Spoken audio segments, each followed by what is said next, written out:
Let's go live now to Washington, D.C., where our U.S. correspondent Simon Marks is standing by. Simon, thank you so much for talking to us, and Happy New Year to you. It doesn't look like it'll be a Happy New Year for the president. I mean, there's a partial shutdown right now.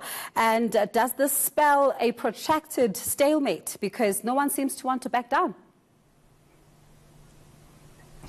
Absolutely. Happy New Year to you, Bongiwe, and everybody there as well. But for President Donald Trump, this is going to be a very, very difficult 2019. And the difficulties begin right here in Washington in the next few hours, because Democrats are going officially to take control of the House of Representatives following last November's midterm elections.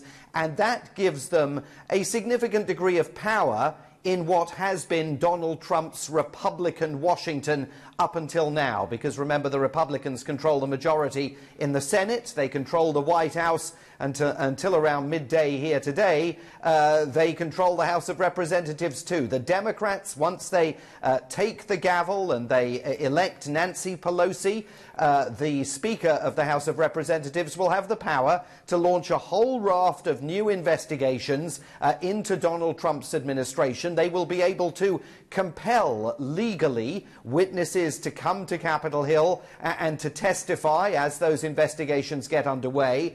And if they want to, they'll be able to begin the process of impeaching President Donald Trump, because remember, under the terms of the US Constitution, impeachment has to begin in the House of Representatives. They've got other front burner issues that they want to confront, first of all, including trying to figure out how on earth they are going to get the US government reopened. Remember, there is still a partial government shutdown underway. Hundreds of thousands of federal employees not working in a row between President Trump and the Democrats over that wall that he wants to build along the US border with Mexico. But that is just one issue that they are going to want to dig into. There are a whole raft of others, and they can make President Trump's life absolutely miserable for the next 2 years. And talking about those issues, Simon, there's one issue that the president will definitely not want to be reopened, and that's the Mueller investigation.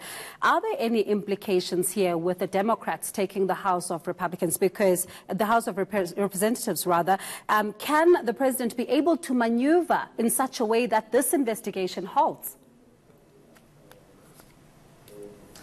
Well, I mean, that would be a very high-risk strategy for Donald Trump to pursue. And within the last few minutes, speaking on NBC here in the United States, Nancy Pelosi, the woman who's going to become Speaker of the House of Representatives, has said that she does not believe that it is impossible for a sitting president of the United States to be indicted. She was specifically asked if Robert Mueller files his report over the course of the next few months and recommends the indictment of President Trump on criminal charges, can it happen legally? It has been long the precedent of the Justice Department to argue that a sitting president cannot face criminal prosecution until he leaves office. But that issue's never been taken to the Supreme Court and resolved once and for all. And Nancy Pelosi indicated within the last few minutes that she absolutely believes it's not settled law and it is possible. And there's that issue of his tax returns as well. Yeah, well, the Democrats are hoping that they may now be in a position to get their hands on that most elusive document of all, Donald Trump's tax returns. Remember that he's never made them public, as all previous presidential candidates have done in the modern political era here in the United States, which leads many people to conclude that Donald Trump is trying to hide something in those documents. It is possible that Democrats may now be able to force the Internal Revenue Service to give them a copy of those tax returns that they would then be able to put into the public domain. I should mention also, Bongiwe, that there's one issue that's nagging away at the relationship between Donald Trump and the Republicans and the Democrats that directly affects South Africa.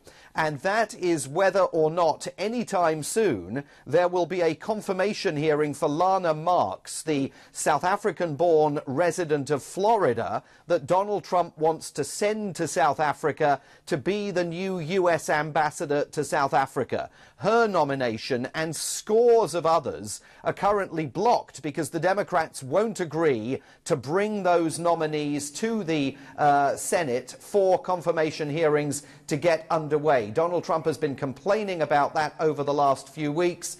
It's hard to know whether in 2019 Lana Marks, that nominee to be America's new ambassador to South Africa, is going to see her nomination making any progress through the halls of Capitol Hill at all. The embassy may be waiting for a while there before it gets a chance to welcome its new ambassador. Well, Simon, unfortunately, we're out of time, but thank you so much for putting us in the picture. It does look like it's going to be a very difficult year for President Donald Trump.